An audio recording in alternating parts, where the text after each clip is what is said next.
Hello, lovers. This is my friend John. He's a gnome.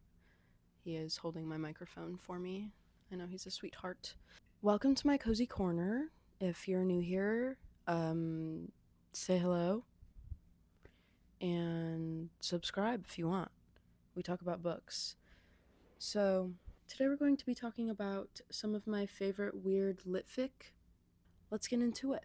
The first book, this is admittedly something I found on probably TikTok, maybe Instagram. I don't know. The social medias recommended it to me. However, I think it was good. This is a book called Ripe by Sarah Rose Etter. This person lives in the UK somewhere, so it has that kind of vibe to it. I think that it was a very interesting book. It was absolutely a page turner for me. I read this very fast, very quickly, and it was very weird. It was very intense to read and kind of dark and gory and kind of sadistic and a little bit pretentious, which I love. Um, so yeah, I think like for me as someone who's kind of experienced a lot of like toxic things, violent things, that sort of stuff. I've kind of just put myself in places where I probably shouldn't have been. Um, I resonated with this book because of that. I felt like the main character was absolutely itching for some, you know, tragedy, and I'm here for that. If you're here for that too, read this book. You might enjoy it.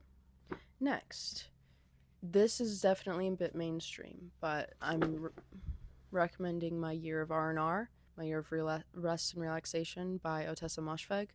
I personally really love Otessa Moshfegh. I think that she is um, amazing at what she does. I read this book in like 7 hours when I first read it. I want to read it again. There is so much like difference of opinions on this book. Lots of people hate it, lots of people love it. I think that, like, you know, you kind of have to understand some things about just lit-fic in general, and also maybe the author, and, you know, understanding that, like, fiction is a vehicle for talking about challenging things and discussing challenging problems. I think that this book is also a little bit pretentious, which, again, I love. I'm kind of here for that. I kind of love pretentious attitudes when it comes to literature because I like to kind of be put in my place. I kind of enjoy just like that highbrow kind of attitude, but um I'm not sitting here as a highbrow myself, despite the fact that I am also a little bit pretentious when it comes to my taste in literature. Anyway, um this book was like disturbing for sure. And I get where people hate on it. I get why there's a lot of hate because of the main character, but I think that's also the point. I think you're supposed to hate her. And I think that, like, when a book is drawing out a lot of these really big emotions, it's doing its job. And this book absolutely did it for me. Super weird, super disturbing. I highly recommend it. Super good. I also highly recommend a lot of, or pretty much all of her other books. I've read all of them except for McGlue. I have been looking for McGlue for a while. I really try to buy used books, so I feel like her books are often like just kind of going through the circulation because she's pretty popular. Um, and McGlue is like, it's a novella, so it's like not super popular, I guess. I can order it online, but I just like don't want to. So anyway, I recommend this book. My favorite book of hers is actually Lapvona, though. I really love that book. It's actually disgusting. I don't have it with me right now because I'm lending it to my boyfriend. He's currently reading it. He's been enjoying it. And that book is absolutely much weirder than this one. So yeah, I definitely recommend Lapvona. I'll just put a little image of it here. This book. Love. Also was very much in the TikTok circulation of all of those people. We're just gonna ignore that, okay? Next, we have A Room of One's Own by Virginia Woolf. This book was interesting. Um, I think I need to read it again, to be honest with you, because, like, upon first read, I was, like, a little confused about, like, what was actually happening. But then again, it's like, I understand Virginia Woolf. I've read a good amount of her stuff, and she just, like, writes in an odd way. And I really appreciate her and what she does for my brain. And there are definitely a lot of like weird little synchronicities happening when I was reading this book. I feel the same every time I read Virginia Woolf's books. She's just kind of one of those like magical ladies, you know, and her magical power exists within the pages that exist. Yeah, I recommend this book. It's weird for sure. Moving on, um, this is actually one of my favorites, Carmilla, by Joseph Sheridan Le Fanu. I'm pretty sure I just butchered that, but this is kind of like the OG vampire story, and the vampire is a lesbian, and she is just a goddess. Let me be so for real.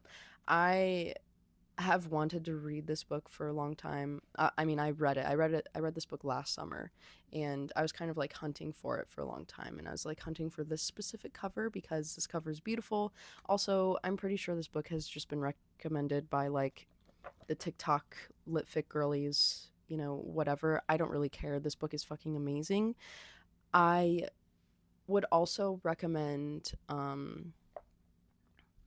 fucking Dracula, but I lost my copy of Dracula, so I also don't have that with me. But anyway, like this is kind of the OG, so I think this one is better in my very humble opinion. And maybe I'm partial just because lesbian vampires, but yeah, I don't know. Like this is such a quick read too. It's a novella. It is like so unsettling and disturbing.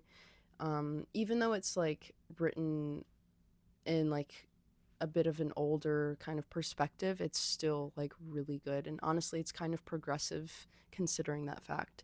So, highly recommend. Absolutely gorgeous. We love. Okay, next. This one is a weird book. Memoirs of Hecate County by Edmund Wilson. This book was actually a banned book, and it was banned for sex and sexual encounters and relations, most of which did happen out of wedlock.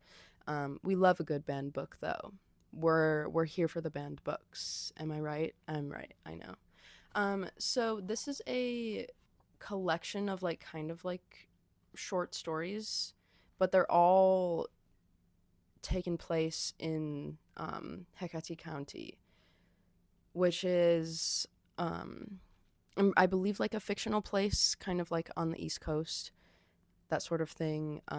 Also, like older perspective. This was originally published in 1942.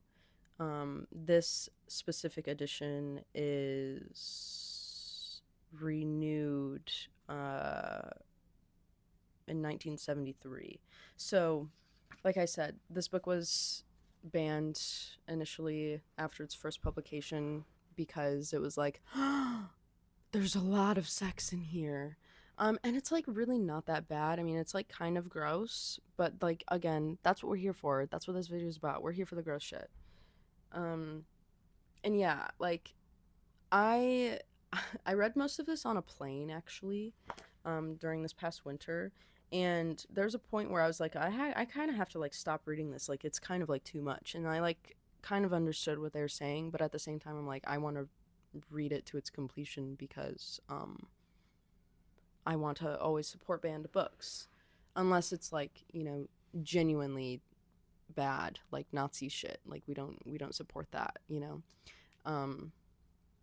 So anyway, this book was very odd, and a lot of the stories in here definitely made me think and also were extremely entertaining. Um, I think that there are a lot of sexual descriptions in this book. And if you're not into that, then don't read it. It's not like 50 Shades of Grey bullshit, though. Like, it's definitely very artful. Um, you can trust me.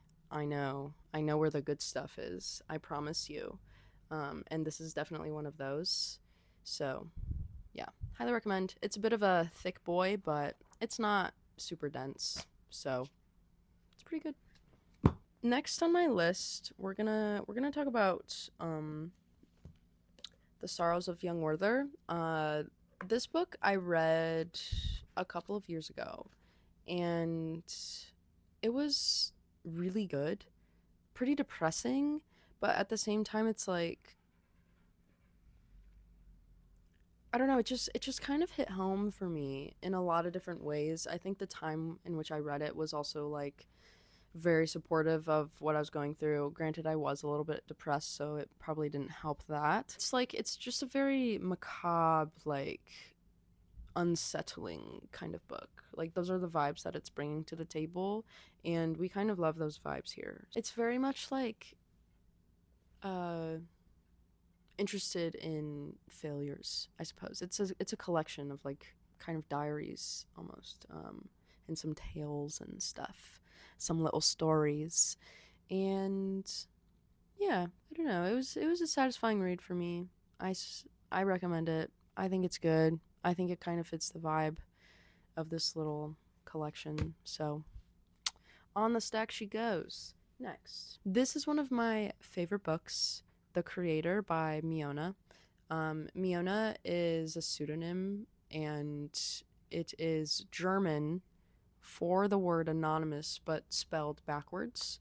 So anonym, anonym is the German word, but it's spelled backwards. So Miona.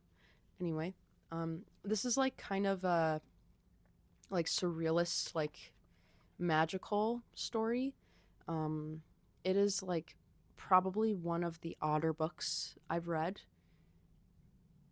It, I don't know, it kind of gives like fucked up Disney fairy tale, and I just love the vibes of this book. It is also kind of stunning. There are a lot of really beautiful illustrations in this too, and I thoroughly enjoyed this book when I read it. I'm like holding it now. I'm like, I want to read this again, but I have like so many other books in my TBR, so I'm like, I have to I have to give myself a little bit of grace. And I might reward myself with reading this book again soon, but for the time being, I'm just going to highly recommend it to all of the people I know and you, my lovely, beautiful friends and family.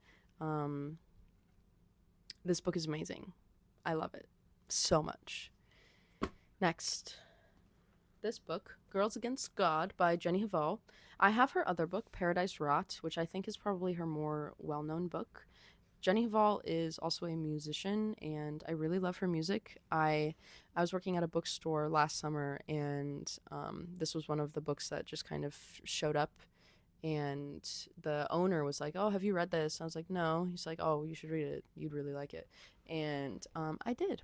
He was correct. This book is also extremely disturbing. There are a lot of like weird, just like grotesque human things, witchcraft, like piss and shit. Paradise Rot is allegedly just more of that, which I love. I'm absolutely here for that. This book was amazing. I think Jenny Hval is like a very interesting person. I got a little obsessed after or during the time when I was like reading this book. She's a Norwegian writer. Um, and yeah, I'm interested to see if she ever puts out any more books. I think she probably will.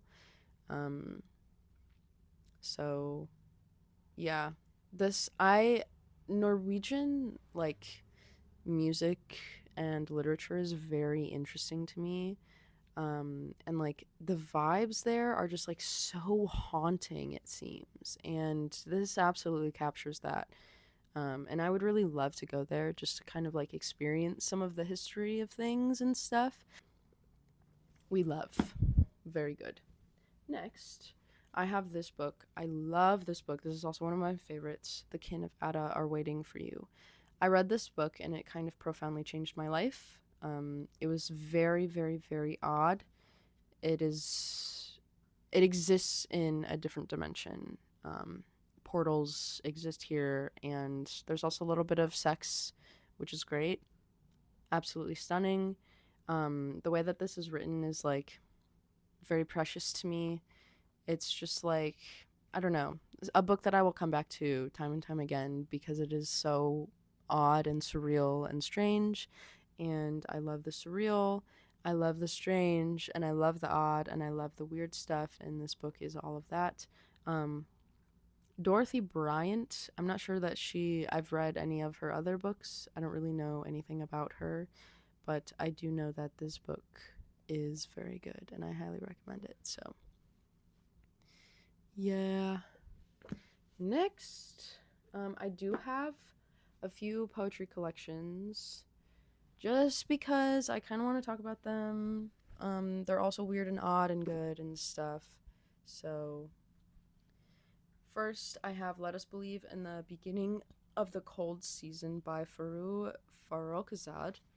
Um, this book is really good. I know it's summer now, and this book is the title, you know, it's about the beginning of the cold season or whatever, but I don't know, when I read this it just like kind of did something to me. I don't often read a lot of poetry collections. I want to kind of get back into doing that more because I used to read a lot of them.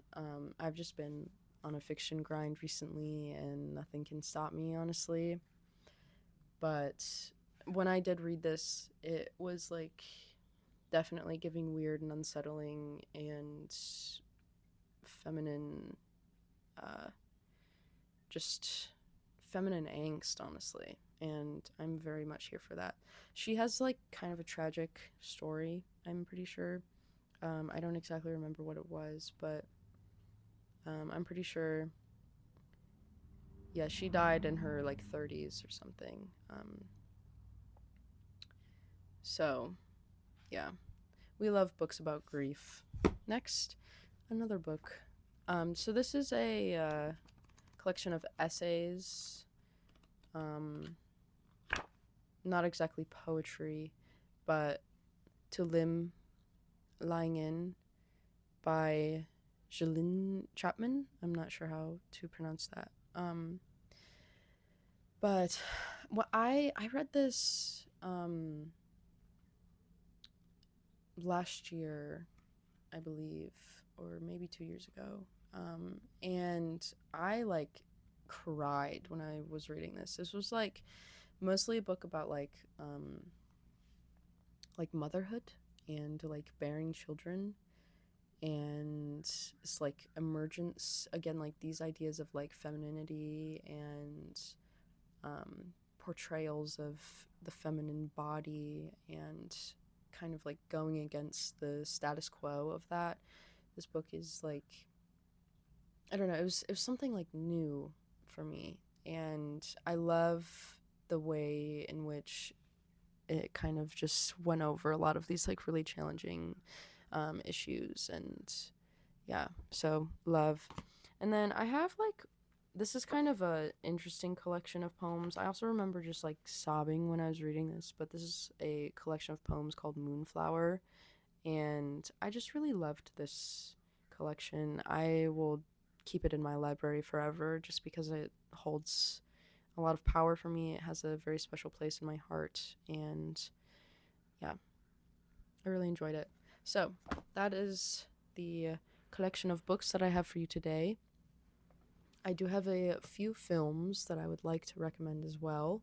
I'm going to try not to recommend like too many. My first recommendation is this film called Materialists. It is with Dakota Johnson, Chris Evans, and Pedro Pascal. I rated this 2 stars on my Letterboxd only because I was like, I feel kind of uh, guilty giving it anything more than that. I honestly love Dakota Johnson. There's this other film that she did called Am I Okay? And I also really love that one. I kind of recommend that one more than Materialists. They're both really good, in my opinion. Uh, I honestly have no shame, to be honest. Very, very good films. Very, just like, I don't know, just kind of odd. They're kind of hot. And we're here for that. Next, I'm going to recommend this film I saw in theaters called A Real Pain. Um, this movie was so sad and beautiful. Um, I really loved it, and I felt like I related so deeply to the main character. I believe his name's David, and I don't know, I fell in love with it, and I love the way that it ended. Uh, it was so beautiful. Very special place in my heart. Another very odd film, it's a Wes Anderson film, but it's called The Wonderful Story of Henry Sugar. Wes Anderson film bros probably know what this is, but like, I don't know. I'm not like super into Wes Anderson. I think that he does make like beautiful films.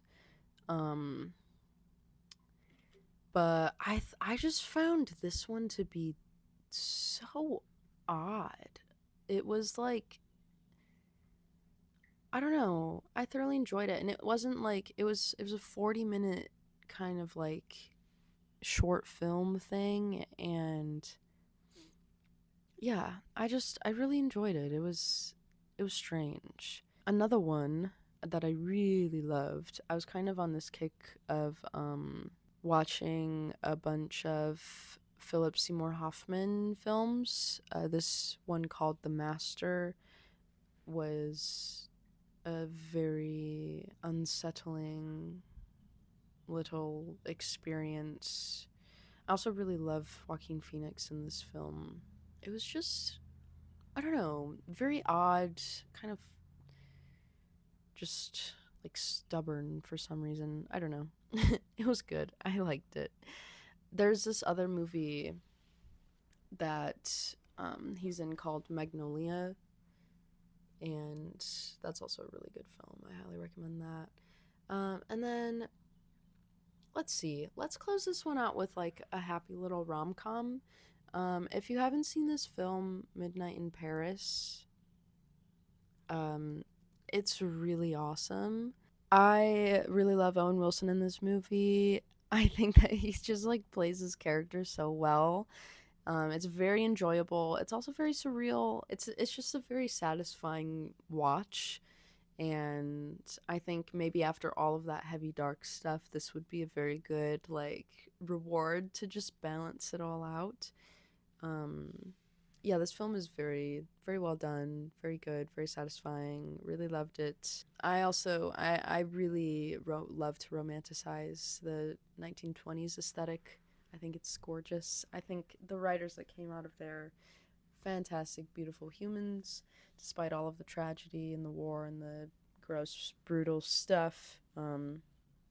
We got a lot of really beautiful things out of that. And